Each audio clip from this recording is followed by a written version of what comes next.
The red lights flashed across the bridge of the Corvan ship Iron Thunder. Admiral Minho stood tall in his command chair, watching the big screen show 12 massive warships surrounding one small human vessel. After 3 long years of chasing, they had finally caught the defiant star. "All ships maintain position," Minho said into his communicator.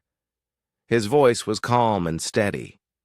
He had waited too long for this moment to make any mistakes now. Officer Ji-won looked up from her control panel. Her fingers moved quickly over the buttons as she checked the enemy ship's condition. "Admiral, their shields are down to 30%. Their engines are failing. They cannot escape this time." Minho nodded. The human ship looked beaten and broken. Smoke came from several holes in its hull. The Defiant Star had been running from them for 3 years, always staying just ahead of their fastest ships. It had attacked 6 of their slave colonies and destroyed 2 important space stations. Many Corvan soldiers had died because of this one human ship. On the human vessel, Captain Tajin walked slowly around his bridge. His crew worked at their stations, but they did not look scared. Navigator Soman checked star charts at her post. Engineer Biol typed commands into her computer. Weapons Officer Daeho cleaned his gun controls with care. "Captain," Soman said without looking up, "our engines will stop working in about 10 minutes. Life. Support will fail in 15 minutes, Biol added. She spoke as if she was talking about the weather. Tajin stopped walking and smiled. "Perfect timing," he said. Back on the Corvan flagship, Communications Officer Hayok listened to the human radio signals. "Admiral, they are sending distress calls to any human ships in the area. They sound very desperate." "Good," Minho said. "Let them call for help. No human ship can reach them in time." He looked at the battle display. 12 Corvan dreadnoughts against 1 dying human cruiser. The numbers were perfect. The Corvan Empire had ruled the galaxy for over 500 years. They were strong, smart, and had the best weapons. Humans were new to space travel. Most alien races thought humans were weak and would not last long among the stars. The Corvans had planned to make humans into slaves, just like they had done with 20 other species. But humans were different. They fought back in ways no one expected. They would not surrender even when they were clearly beaten. The Defiant Star was proof of this human stubbornness. For 3 years it had run and hidden and attacked when no one expected it. "Admiral," Ji-won said, "the human ship is trying to turn around. They are moving very slowly." Minho watched the Defiant Star change direction. It was like watching a wounded animal try to crawl away. "They probably want to face us when they die," he said. "Humans have strange ideas about honor." On the human ship, Tajin sat down in his captain's chair. Around him, his crew continued their work with quiet focus. The bridge was clean and organized. Nothing seemed broken or damaged, even though the ship's outer hull looked terrible. "Bye, y'all," Tajin said. "How long until our engines completely fail?" 7 minutes, Captain, Biol replied. She did not look worried. "Daeho, are our weapons ready?" "All systems ready, sir," Daeho said. He checked his controls one more time. "Soman, do you have our position?" "Exact coordinates confirmed, Captain," Soman said. She smiled a little as she spoke. Tajin leaned back in his chair and looked at the main screen. It showed all 12 Corvan, ships moving closer. Their weapons were charged and ready to fire. In a few minutes they would demand his surrender. Then they would either capture his ship or destroy it. The captain reached over and pressed a button on his chair. Suddenly his face appeared on every screen in the Corvan fleet. Admiral Minho stepped back in surprise. The human was not crying or begging for mercy. Instead, Captain Tajin was grinning. It was not the smile of someone who was afraid or desperate. It was the smile of someone who knew a secret. It was the smile of someone who was very, very happy about something. "Greetings, Admiral Minho," Tajin said. His voice was friendly and relaxed. "I hope you have enjoyed our little game of chase." Minho felt something cold move down his spine.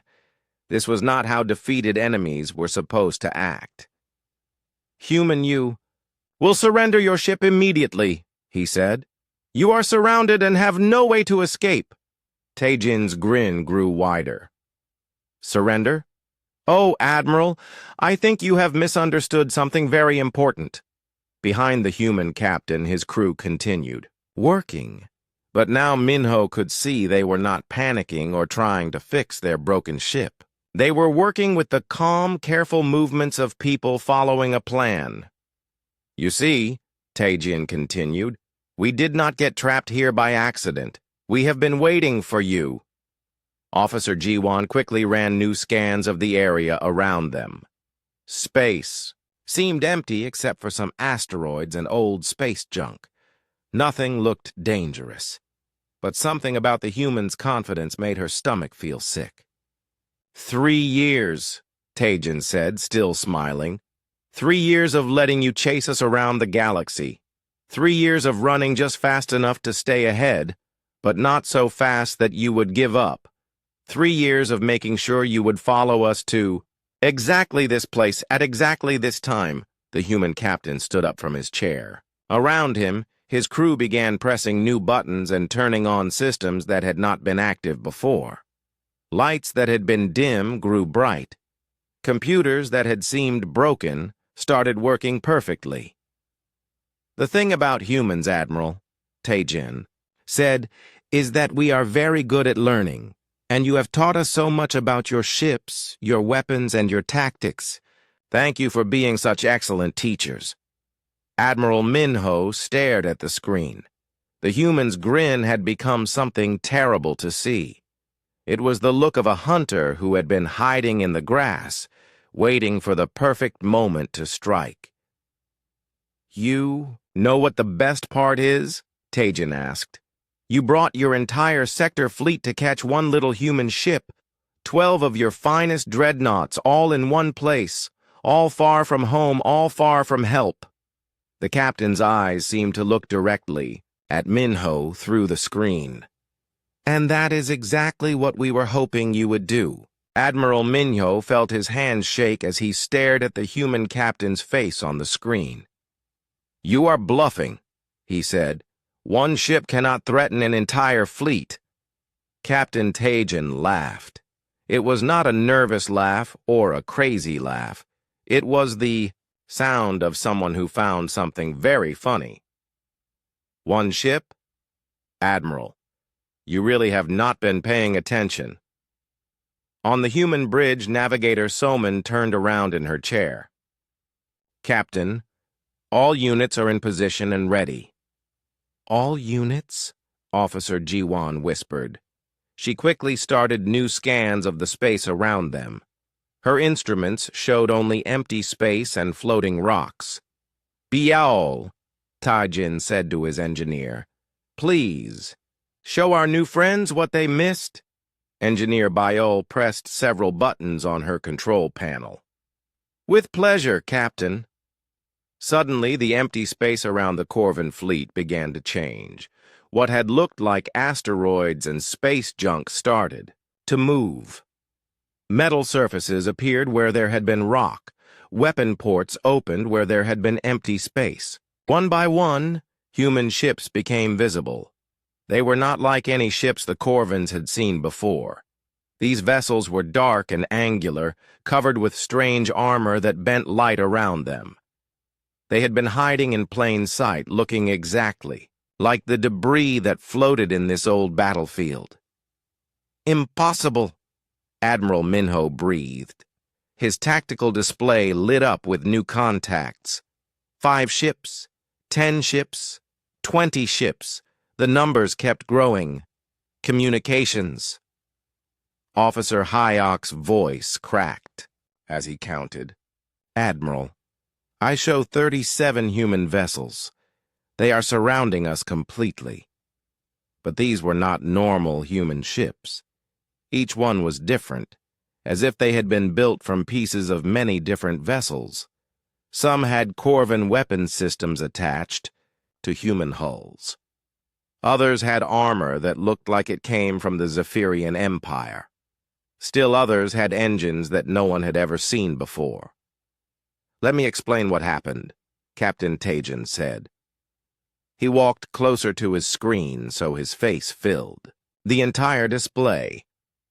3 years ago, you started hunting my ship. You thought we were running away because we were afraid, but we were not running from you. We were leading you."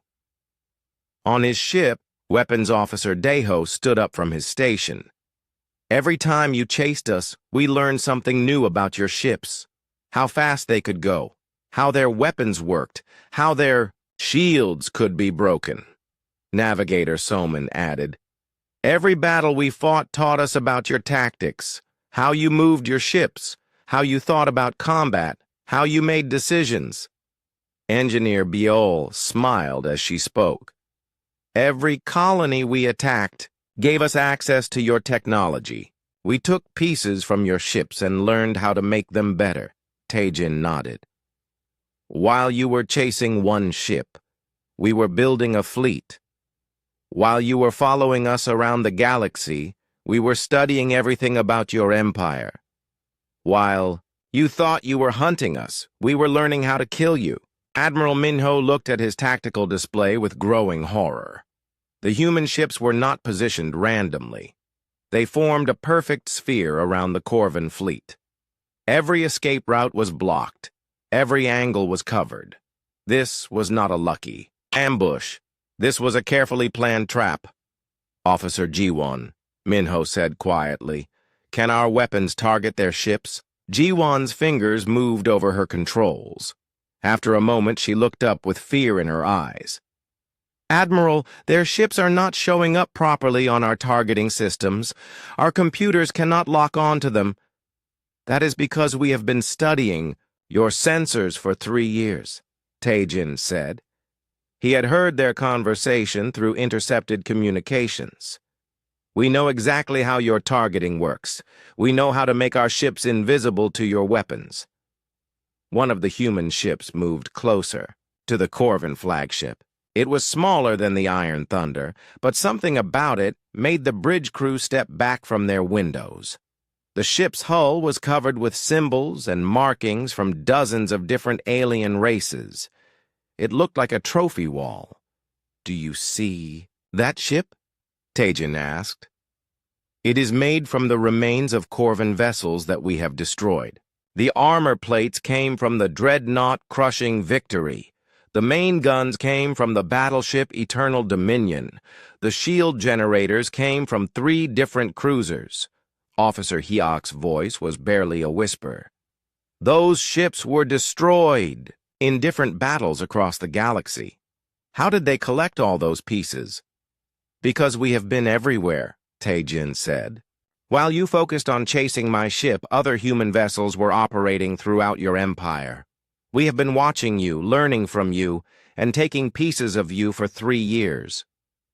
Engineer Biol brought up a display on the main screen. It showed technical drawings of Corvin ships with detailed information about their weaknesses. "We know that your shields have a cycle time of 3 seconds. We know that your engines overheat if pushed beyond 96% power. We know that your weapons cannot fire and recharge at the same time. We know," Navigator Soman said, "that your artificial gravity systems will fail if hit with specific electromagnetic pulses.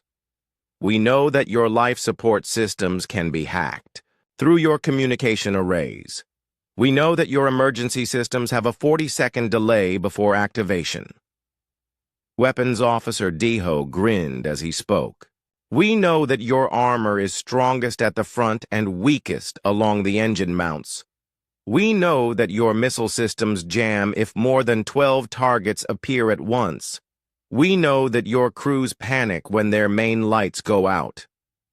Admiral Minho realized that everything they had thought about humans was wrong. Humans were not weak newcomers to space. They were not disorganized rebels running scared. They were predators who had been studying their prey with the patience of spiders building webs. 3 years, Taejin said again. 3 years of you thinking you were superior. 3 years of you believing we were afraid. 3 years of you teaching us everything we needed to know to destroy you. The human captain's grin had not left his face once during the entire conversation. If anything, it had grown wider and more terrible. And now, Taejin said, class is over. Time for the final exam. Around the Corvin fleet, the human ships began to move. They did not rush forward in a wild attack. Instead, they moved with careful precision, like pieces on a game board, controlled by a master player. Each ship took a specific position. Each ship targeted a specific part of the Corvin formation. Admiral, Officer Ji-won said, her voice shaking, they are charging weapons. All ships are targeting us simultaneously. Minho looked at his display. 37 human ships against 12 Corvin vessels. But the numbers were not what frightened him. What frightened him was the way the humans moved. Like they had practiced this exact battle 100 times. Like they knew exactly what was going to happen next. Humans do not fight like this, he whispered. Captain Taejin heard him and laughed again. Admiral, you still do not understand. We are not fighting. We are teaching you one final lesson about what happens when you underestimate humanity. The first human ship fired without warning. A beam of pure energy shot across space and hit the Corvin cruiser Night Striker. But this was not like any weapon the Corvins had seen before. Instead of exploding against the shields, the beam seemed to make them disappear. Impossible! Officer Ji-won shouted. Their shields just vanished. Admiral Minho watched in horror as the Night Striker tried to restore its defenses. But nothing happened. The shield generators were running, but no protective barrier appeared around the ship. Captain Taejin's voice came through the communication system again. We learned something interesting about Corvin shields 3 years ago. They work by creating a specific energy pattern. But if you send the exact opposite pattern at the same time, they cancel each other out. On the human ship, Engineer Bayal smiled as she worked at her control station. We have been studying every shield frequency in your fleet. Each ship has a slightly different pattern. We know them all. The Night Striker fired back at the human ships, but its weapons could not find their targets. The human vessels seemed to dance around the Corvin ship's guns like they knew where every shot would go before it was fired. This is not possible, Admiral Minho said. How can they predict our weapons fire? Navigator Soman answered from her station on the human bridge. Because you have been shooting at us for 3 years, Admiral. We have recorded every battle, analyzed every weapon pattern, studied every targeting system. Your computers think in ways we now understand completely. Another human ship moved toward the Corvin battleship Iron Fist.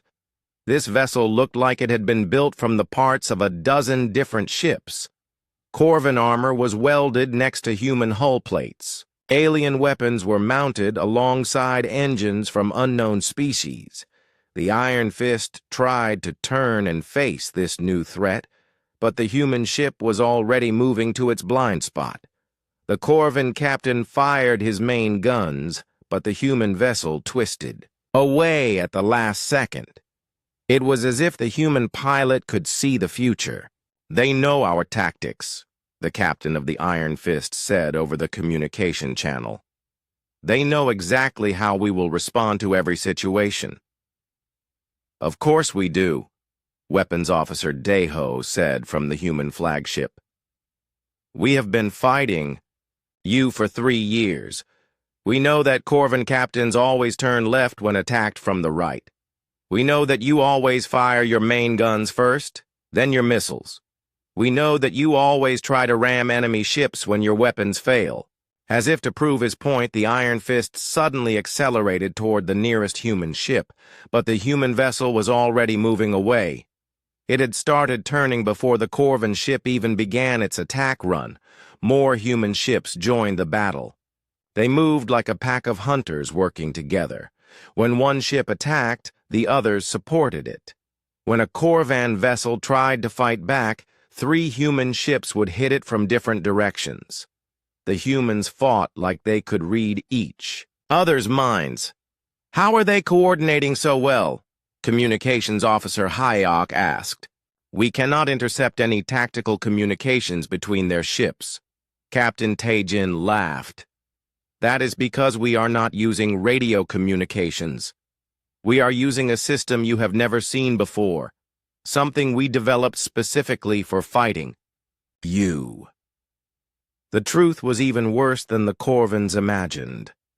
The human ships were connected by quantum communication links that could not be jammed or intercepted. Every ship knew what every other ship was doing at all times.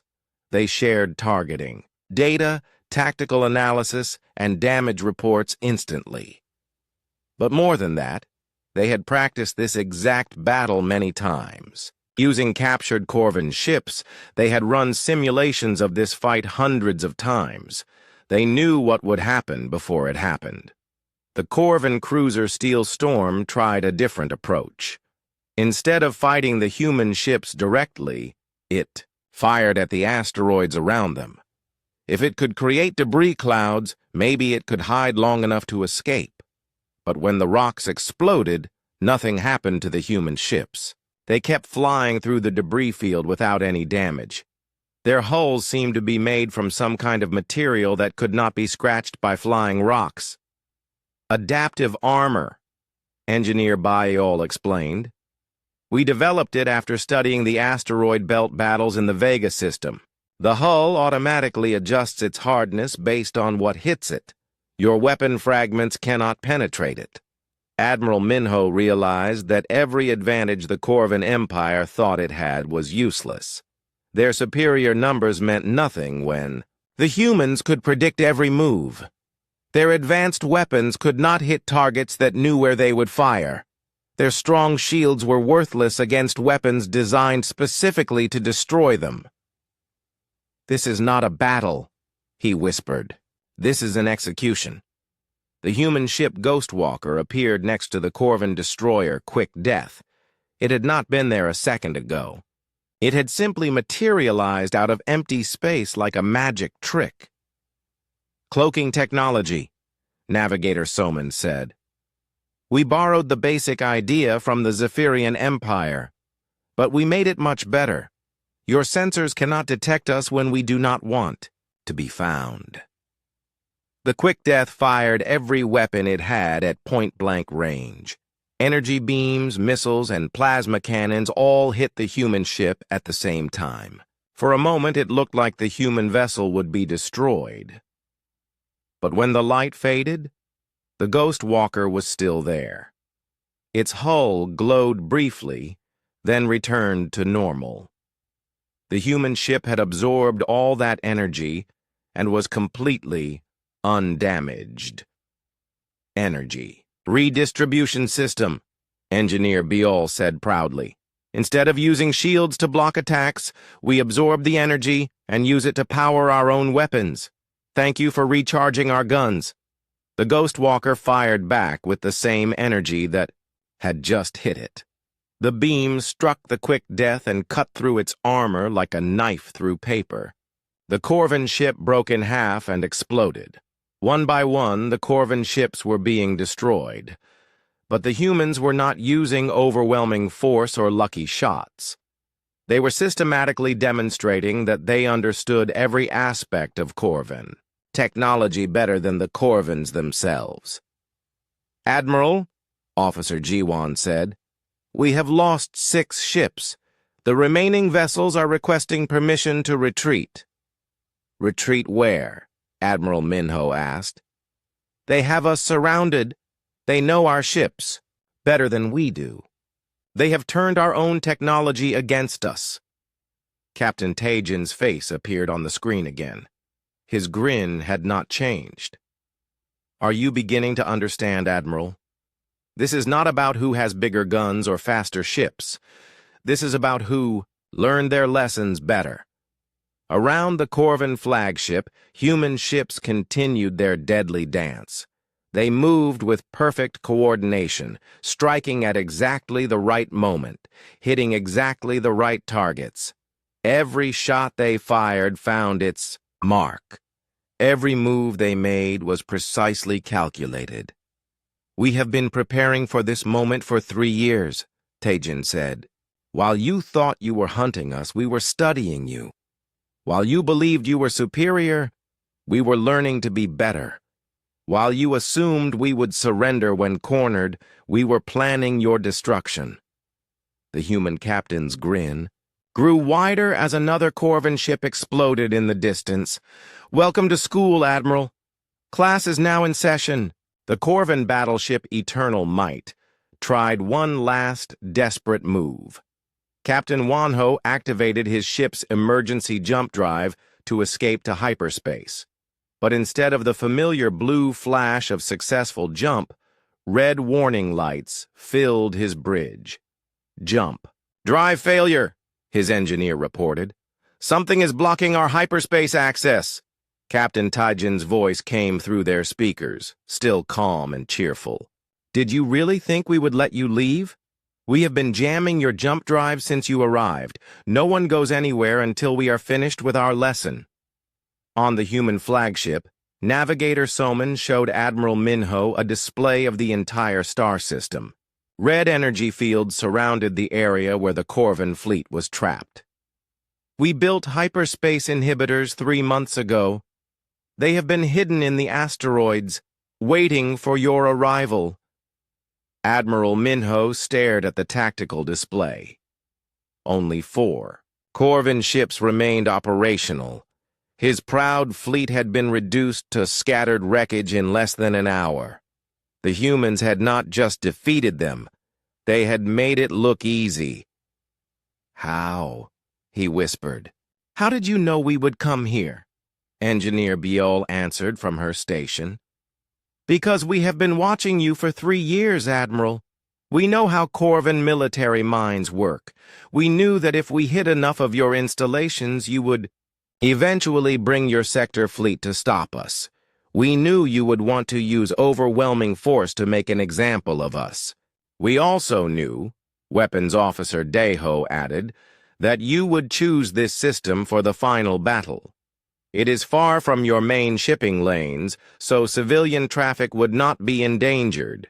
It has good sensor coverage, so you could watch for reinforcements. And it has multiple jump points, so you could escape if something went wrong. Tajin nodded. What you did not know is that we wanted you to choose this system. We have been preparing it for months. Every asteroid has been examined. Every piece of space debris has been catalogued. Every possible hiding place has been booby-trapped. As if to demonstrate, one of the remaining Corvin ships tried to hide behind a large asteroid. The moment it moved into the shadow, the rock exploded. Hidden mines detonated in a chain reaction that turned the asteroid into a cloud of deadly fragments. The Corvin ship's shields held for a few seconds, then collapsed under the bombardment. The vessel drifted helplessly as its hull was punctured in 100 places. We mined every hiding spot in this system, Navigator Soman explained. We knew exactly where you would try to take cover. We prepared surprises for every possible tactic you might use. Communications.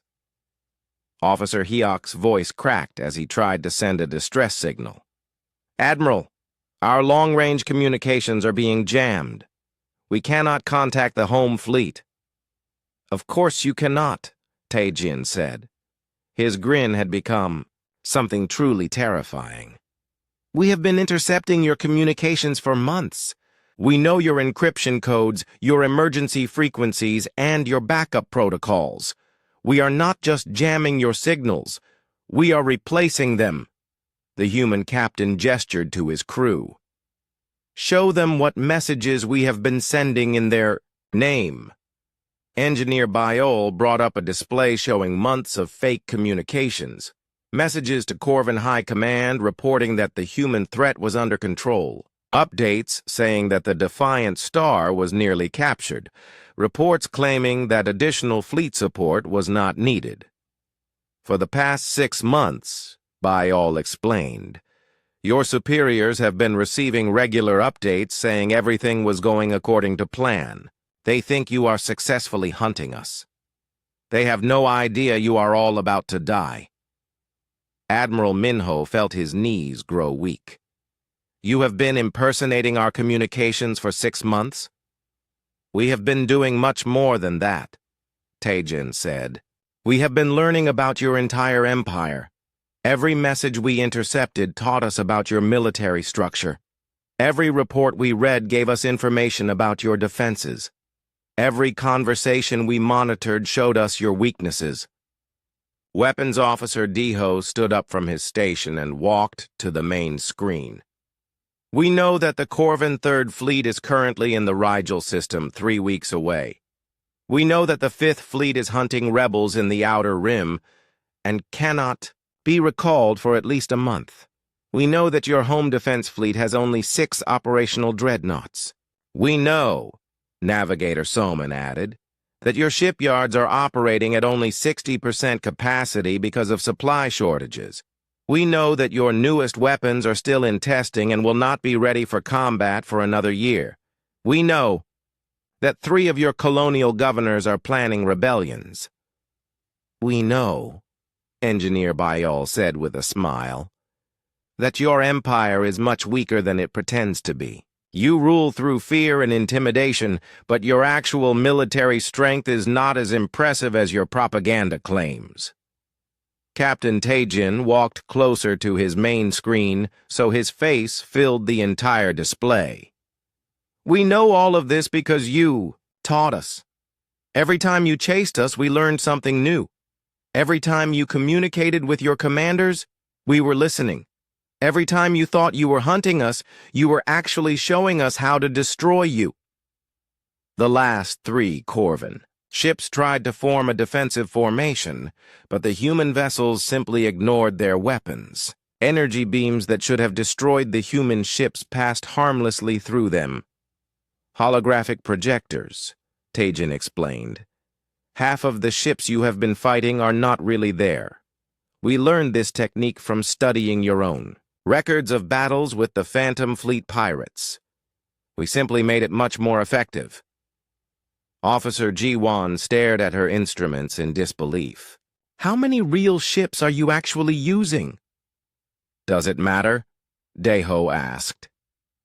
"Whether we are using 10 ships or 50 ships, the result is the same. You are defeated. Your fleet is destroyed. Your empire's secrets are now ours." The human ships began to change formation again. Instead of maintaining their attack positions, they moved into a perfect sphere around the remaining Corvin vessels. But they did not fire. They simply waited. "Admiral Minho," Taejin said, "I am going to offer you something that no other human has ever offered a Corvin commander. I am going to let you live." Minho could not believe what he was hearing. "Why?" "Because dead enemies cannot carry messages," Taejin replied. "And you have a very important message to deliver to your empire." The human captain's grin finally faded, replaced by an expression of cold determination. "You are going to return to Corvin space. You are going to tell your leaders exactly what happened here. You are going to explain that humans are not the weak, disorganized species you thought we were." Engineer Biol brought up a new display showing detailed plans of Corvin military installations throughout the galaxy. "You are going to tell them that we have been studying their empire for 3 years. that we know the location of every shipyard, every supply depot, every command center. You are going to tell them, Navigator Somin added, that we understand their technology better than they do, that we can predict their tactics before they use them, that we can defeat their fleets without breaking a sweat. Weapons Officer Deho stepped forward. And you are going to tell them that this was not a battle. This was a demonstration. We wanted to show them what happens when they underestimate humanity. Captain Taejin's terrifying grin returned. Most importantly, Admiral, you are going to tell them that we are coming, not as refugees seeking shelter, not as raiders hoping to steal supplies. We are coming as conquerors who have already won the war. Around the Corvan flagship, the human ships began to power down their weapons. But somehow, this made them even more frightening. They were so confident in their victory that they no longer considered the remaining Corvan ships to be threats. Your empire spent 3 years teaching us how to destroy it, Taejin said. Now class is over and it is time for the final exam. We hope you studied hard, Admiral, because we certainly did. Admiral Minho stood alone on the bridge of his damaged flagship. Around him, the wreckage of his once proud fleet drifted silently through space. 11 ships destroyed, 300 crew members dead. All because they had underestimated a single human vessel. The Iron Thunder was barely functional. Life support systems flickered on and off. The main engines were offline. Only emergency power kept the bridge lit, but the humans had kept their word. They had not destroyed his ship. Admiral, Communications Officer Hyok said quietly, the humans are sending us a data package. They say it contains information we need to deliver to High Command. Minho nodded slowly.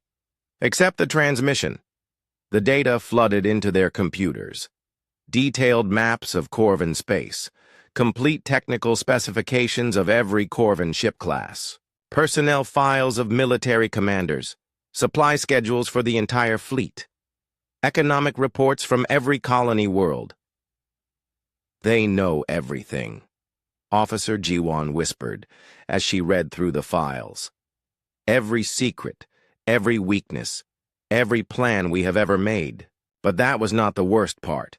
Mixed in with the stolen Corvan information were human files, ship designs that used Corvan technology but were clearly superior, weapon systems that could destroy anything in the Corvan fleet, battle plans that showed exactly how the humans intended to conquer the Empire. Look at this, Hyok said, bringing up a star chart on the main screen. They have marked 17 different Corvan systems. Each one shows detailed attack plans. The plans were terrifyingly thorough.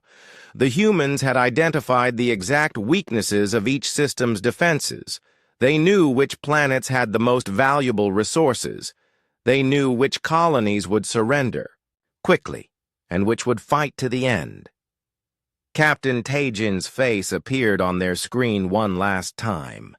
The human's grin was gone now, replaced by the cold expression of a predator that had finished playing with its prey. Admiral Minho, Taejin said, in approximately 6 hours, your jump drive will come back online. You will return to Corvan space and deliver our message to your leaders. Behind the human captain, his crew continued their work with calm efficiency. Navigator Somin was already plotting courses to different Corvan systems. Engineer Biol was preparing weapon modifications for ships that were not even built yet. Weapons Officer Deho was reviewing target lists that contained thousands of Corvan installations. Tell your High Command that the age of Corvan dominance is over, Taejin continued. For 500 years, your empire has ruled through fear and superior technology. But now you face an enemy that understands your technology better than you do. The human captain gestured to the debris field around them. Tell them that what happened here was not a battle. It was a test. We wanted to see if everything we had learned about Corvan military doctrine was correct. We are pleased to report that our studies were completely accurate. Officer G1 looked at the tactical display showing the positions of the human ships. They were no longer maintaining battle formation. Instead, they were organizing into groups that would allow them to attack multiple targets simultaneously. Tell them, Teijin said, that we have been preparing for this war for 3 years. While you thought you were hunting one rebellious ship, we were building a fleet specifically designed to destroy yours. While you believed we were running in fear, we were studying every aspect of your civilization. Navigator Soman turned around in her chair. We know which of your colonies are loyal and which are waiting for a chance to rebel. We know which of your governors are corrupt and which are competent. We know which of your trade routes are vital and which can be safely ignored. Engineer Bayol added, we know how your economic system works and where its weak points are. We know how your political structure operates and who really makes the decisions. We know how your military thinks and what strategies they will use against us. Most importantly, Weapons Officer Deho said, we know how to win. Not through luck or superior numbers, but through complete understanding of our enemy. You have taught us everything we need to know to tear your empire apart piece by piece. Captain Teijin stepped closer to his screen. The war begins in 1 week, Admiral. Human fleets are already moving toward their targets. By the time you reach Corvan space, the first attacks will have already begun. The humans showed Admiral Minho a display of ship movements throughout the galaxy. Dozens of human fleets were converging on Corvan systems from multiple directions. Each fleet was equipped with weapons and technology specifically designed to counter Corvan defenses. We will not make the same mistakes your empire made when it conquered other species, Teijin said. We will not underestimate our enemies. We will not assume that superior technology guarantees victory. We will not give our opponents time to learn and adapt. The captain's grin returned, but now it was colder and more terrible than before. We will use everything you taught us about warfare. We will strike fast, hard, and without mercy. We will show no quarter to those who have spent centuries enslaving other races.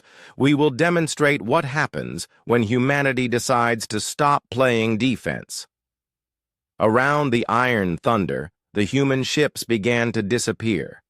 One by one, they activated their cloaking systems and vanished from sight. Within minutes, the space around the Corvan flagship appeared empty again. Where did they go? Hyok asked, frantically scanning the area with every sensor they had. They are still here, Teijin's voice answered. You simply cannot see them anymore, just like you could not see them when you first arrived. We have been watching you this entire time, Admiral. We will continue watching until you leave this system. The human captain's image began to fade from their screen. Remember, Admiral, everything that happened here was a lesson. We wanted to show your empire what it faces. We wanted to demonstrate that the age of Corvan supremacy is ending. Give our regards to your high command, Teijin said as his image disappeared completely. Tell them that humanity sends its thanks for being such excellent teachers, and tell them that school is out forever. The screen went dark, leaving Admiral Minho alone with the wreckage of his fleet and the weight of the message he had to deliver. Around his ship, space appeared empty, but he knew the humans were still there, watching, waiting, making sure he understood the lesson completely. 6 hours later, the Iron Thunder's jump drive came back online exactly as promised. Admiral Minho set course for Corvin space, carrying with him the most important and terrifying message in the Empire's history. Behind him, invisible human ships began their own journey to war. They moved with the confidence of predators who had studied their prey for 3 years and found it wanting. They carried weapons designed specifically to destroy Corvin technology. They followed battle plans created by minds that understood their enemy better than the enemy understood itself. The human captain had been right about one thing. Class was definitely over, but for the Corvin Empire, the real education was just beginning. As the Iron Thunder disappeared into hyperspace, Captain Tajin stood on his bridge and looked out at the stars. Somewhere out there, the most powerful empire in the galaxy was about to learn what happened when it underestimated humanity.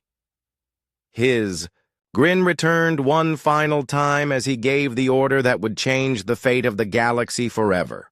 All ships, begin the final exam.